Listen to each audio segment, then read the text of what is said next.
Brigadier General Andrew Croft is joining us today.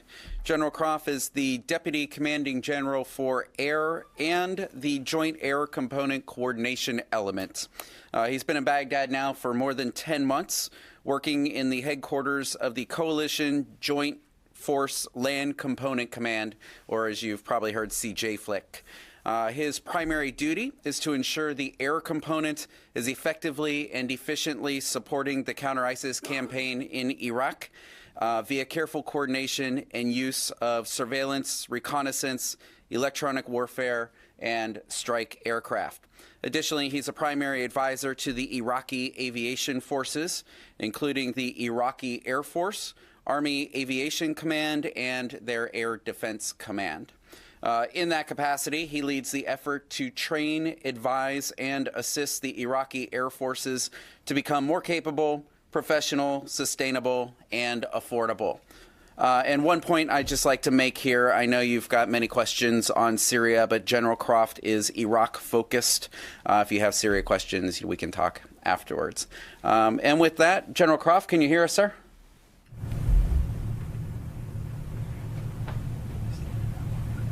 I sure can. Good morning.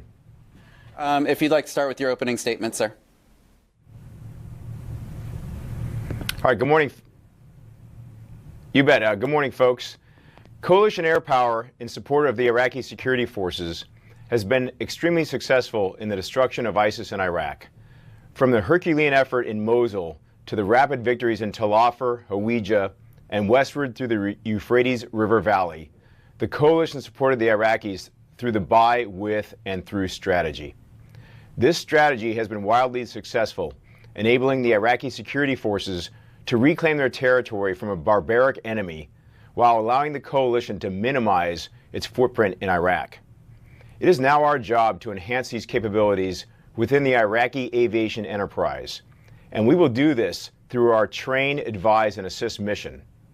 To accomplish this mission, we stood up a Coalition Aviation Advisory and Training Team, or CAT, in early February that leverages U.S. and coalition forces already deployed to Iraq. By the middle of this summer, the CAT is projected to transition into a new Air Force wing in Iraq with the explicit mission of advancing the capabilities of the Iraqi aviation commands. The formation of this training effort is a crucial step as we continue to assist the Iraqis in consolidating their gains after years of tough combat. It is our goal to make them better as a partner in mission areas such as border security, protection of critical infrastructure, and the ability to defeat violent extremist organizations.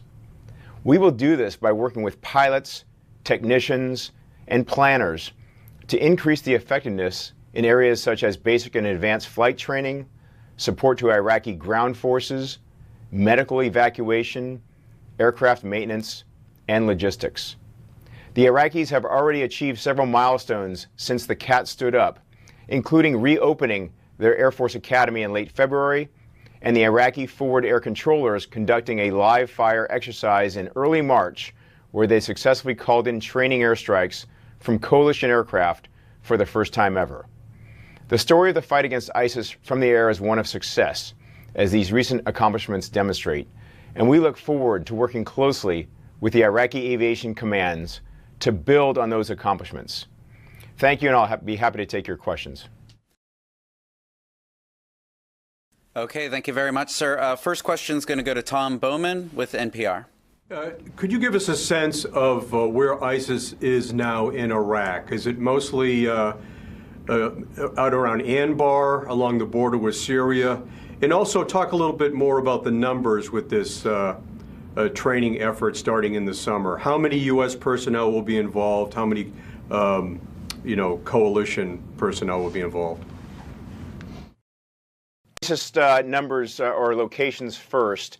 The areas of highest concern where we still have fragments of ISIS or remnants of ISIS, mainly the Makhmur, Kirkuk, Tuz-Kamatu area. There's a sort of a diagonal line there where we find fragments of ISIS, and we work with the Iraqi security forces to go after those fragments. We've done that in the last month or two. And the other area of concern is the western Anbar Desert south of Rutba, south of the international highway. It's a open desert with not a lot of population, and so ISIS has remnants or fragments out there.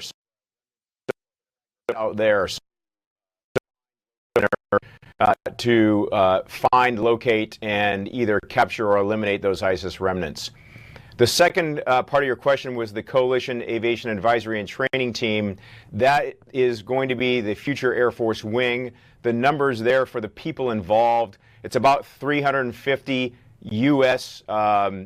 Members, and then we're going to use about 100 to 120 coalition members to man that wing.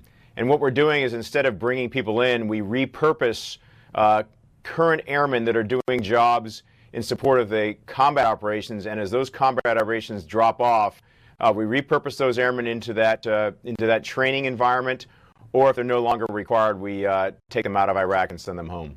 One last thing on Anbar. Are you seeing ISIS fighters coming into Anbar from Syria, or most of those were already in Iraq, maybe moving west?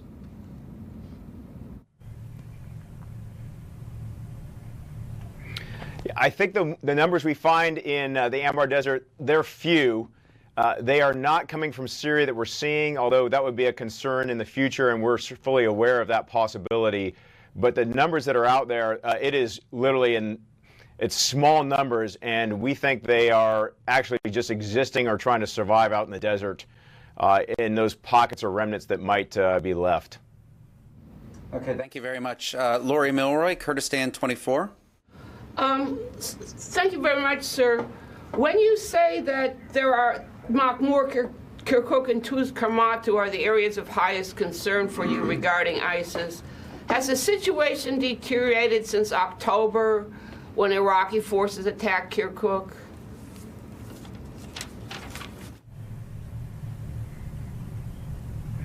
Actually, I think the situation's got a lot better since October. So I think your first question was why in that area. That's where we've done the last few operations with the Iraqi security forces. So back in February, the Iraqis did 3 operations up in the Makhmur area, also the Hamran Mountain area, and then also in the Hawija area. 2 of those operations, the Iraqi security forces moved on the ground to secure those locations. The third one in the Hamran Mountains, because the terrain is so rough, they asked for coalition air support in the Hamran Mountains, and we did some airstrikes there because it's such rough terrain and hard to access. So that leads me to believe that the remnants that we see are in those locations. When Iraq attacked Kirkuk last October, these ISIS pockets were still there and attacked Kirkuk before ISIS was defeated?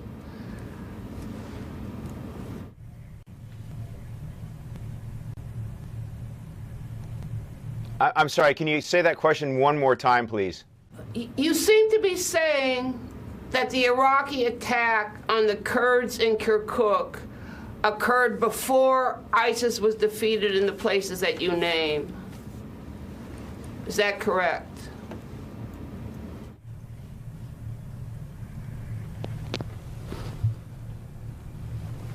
Okay, I think what you're asking me is, was ISIS defeated before the Iraqi security forces occupied Hawija? So obviously they cleared Hawija up to the Kirkuk area, and then after that moved to the Euphrates River Valley.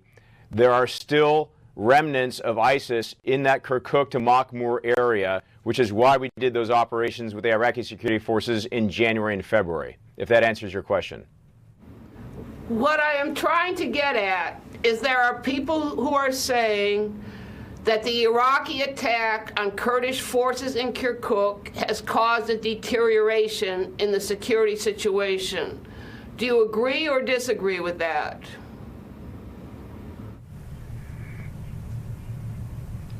I disagree. Okay. Laura, we'll come back to you. Okay. Let's let somebody else try. Richard Sisk, military.com. Sir, with the new training program for pilots, JTACs, does that mean that the the programs to train pilots here in the States, are they coming to an end?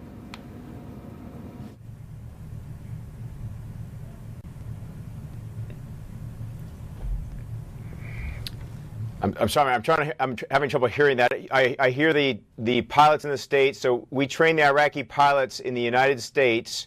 They go through basic pilot training, basic flight training, and advanced flight training in the U.S., and then the F-16 pilots come back to Iraq. They do the follow-on training in Iraq. And then the JTACs, or in this case, the Iraqi Forward Air Controller course, we train the Iraqis here at Taji and Besmaya to then be able to control their own aircraft, much like an American JTAC would. Okay, so the program here in the States, that is continuing.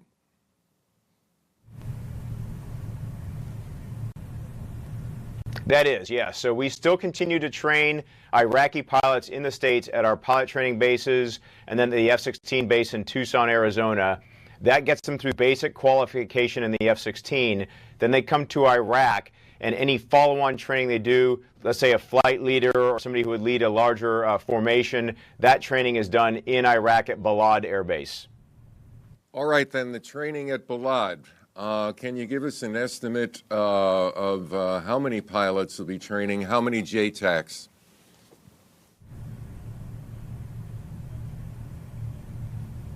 Yeah, so there's two. So the pilot training at Balad, right now the Iraqis have 21 F-16s at Balad. The remaining 14 are in Tucson, Arizona. So they split the force for primary training in Tucson and then advanced training in Balad. Up until about last October, November, the Iraqi F-16s were primarily flying combat operations. Since the end of combat operations in December, they've gone to training operations. And so right now, they have about 20 to 25 pilots that are fully qualified in that squadron at Balad, and then they train an additional 4 or 5 at any one time, just like an American fighter squadron would do with the same numbers, to do things like become from a wingman to a flight lead to a leader of a 4-ship flight lead. So that training is ongoing at Balad, and it's actually doubled or tripled in frequency and numbers as they've moved from combat operations to training operations.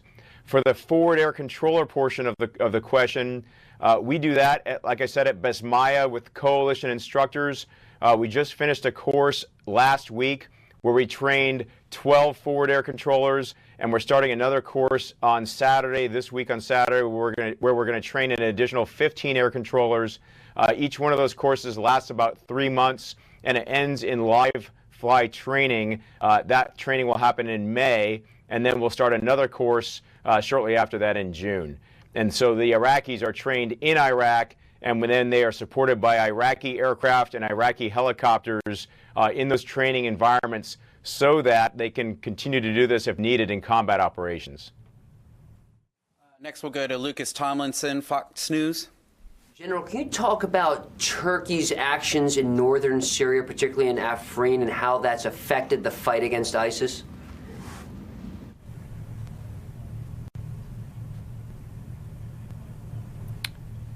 So I won't comment on any future operations. What I can say is that ISIS still exists physically on the ground in Syria, and our primary mission, obviously, here from the military perspective is the defeat of ISIS in Iraq and Syria.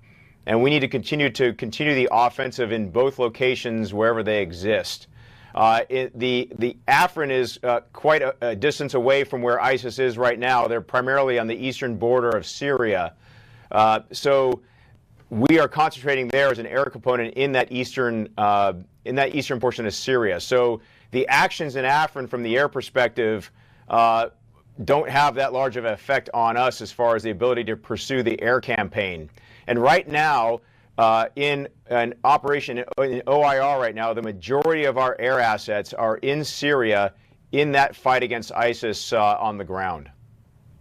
Thank you. And while other generals have made it a point to say the main effort has shifted to Afghanistan, in the last Air Force Central Command strike report, more bombs were actually dropped on ISIS in Iraq and Syria than Afghanistan. Can you talk about that and talk about how the ISIS war continues in Iraq and Syria, and why are all these bombs still being dropped?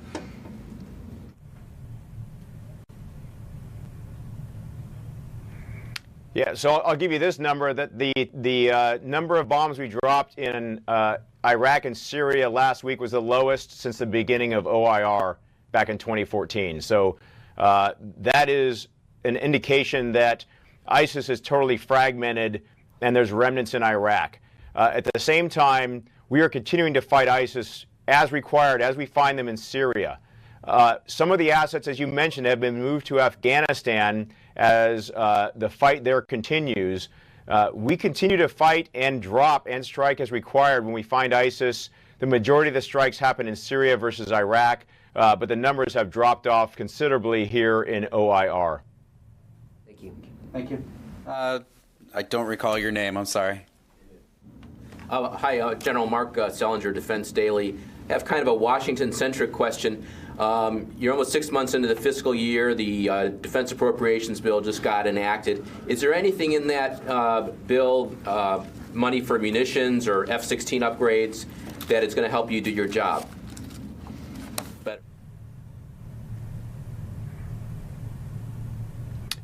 I can tell you, it's obviously very recent. I have not seen any impact on our operations from that perspective. So right now, no impact. I can't say that it won't impact us in the future, but right now, I've seen no impact from where I sit here in Iraq. Behind Lori here. Sorry. With Military Times. Regarding the drop in airstrikes that you mentioned, is any of that attributed to SDF units that are leaving the ISIS fight to go north to Afrin? And do any of those SDF units provide like targeting information?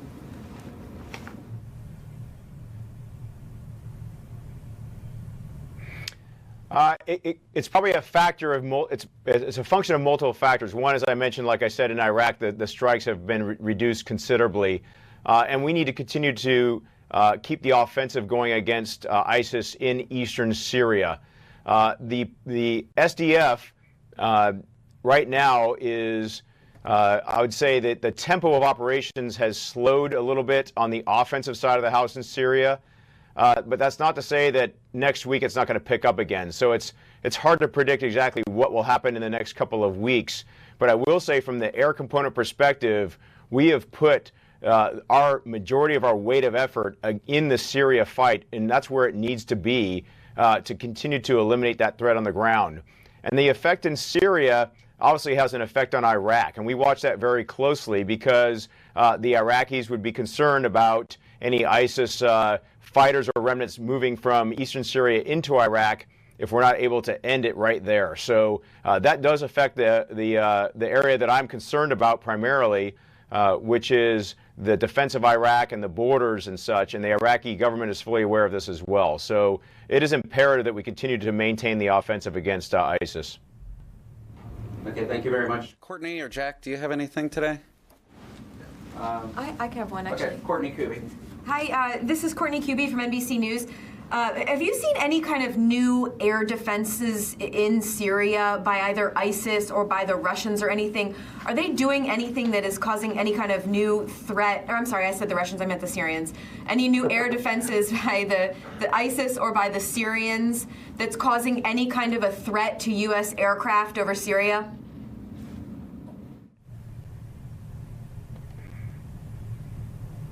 No, we've not seen anything change. In fact, the majority of the Russian efforts have moved from eastern Syria to sort of western Syria, if you will. So our level of coordination with the Russians for deconfliction continues. I'll just say it's very professional, but I've seen no changes as far as any change to a threat to our air component, particularly in eastern Syria. Does that include any kind of new threats from the ground? So not necessarily something that would be a problem of deconfliction, but more any new or changing threats from the ground against U.S. and coalition aircraft in Syria?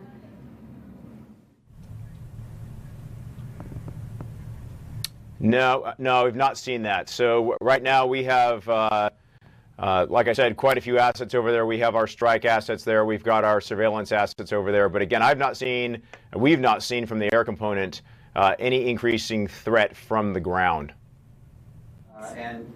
Okay, Jack Detch. I'll monitor. Yeah, just in terms of President Erdogan of Turkey has threatened to invade the Sinjar province to expel the PKK. Has that had any impact on U.S. operations sort of in and around the Iraq-Syria border?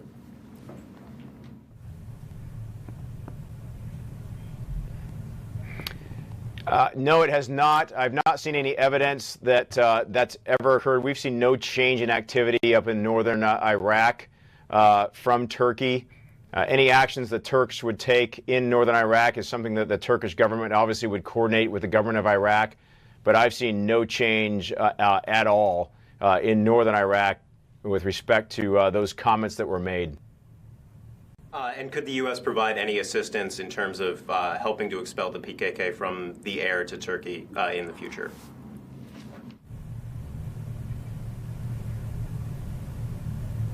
No, that is between the government of Turkey and the government of Iraq purely. So obviously the government of Turkey has concerns about the PKK, but what they do in northern Iraq is going to be a government-to-government coordination, not involving the coalition. Okay, and we'll do one last question. Lori Milroy, she's got one follow-up, right? It's a different issue. Perhaps you would be familiar with this. The Iraqis have expressed the intent to purchase the Russian S-400, which would put them in violation of U.S. law. Has that issue been resolved yet?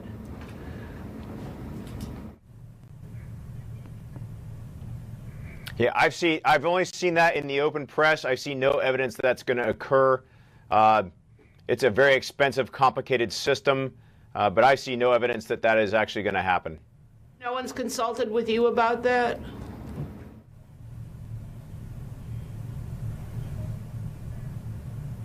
No, they have not. Okay, I believe that's it. Qasim Larry, do you have one question? Qasim just walked in. Anadolu. Sorry, I was watching it from TV, but I would like to follow up. You had to come ask a question. Yeah, I was just going to follow up on a question about Sinjar. So Sinjar was under the ISIS threat, and with the support of the coalition, with the support of the U.S. air strikes, the area was cleared from ISIS, and then somehow it has now fallen to the PKK. Right now, PKK is in control of it. How do you see, that change in kind of hands? How did it happen? How did the PKK just take over the city, and then the coalition had say nothing to a terrorist group who is designated by the United States as well?